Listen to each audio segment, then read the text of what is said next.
If you don't like how China handled the coronavirus, you'd better keep your mouth shut, or else you're a racist. At least that's what the Chinese Communist Party says.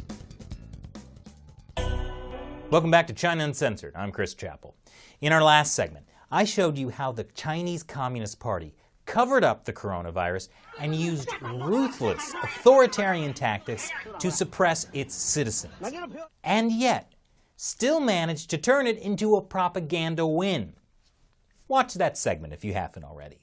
It's a great lesson on how to create a huge mess and then make everyone believe you are saving them from the mess that you created.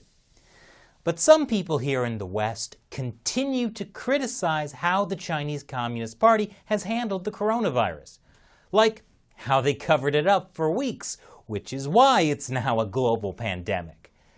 That makes it much harder for the Chinese Communist Party to claim they've saved the world, which is why the party has a new term for the people who criticize them: racists!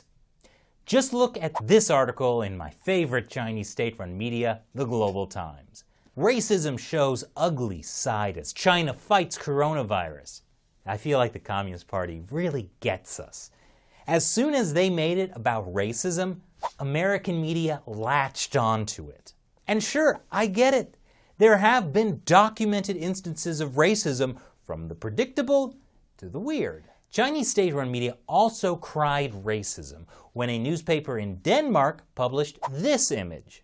The article criticized the Chinese regime's cover-up of the coronavirus.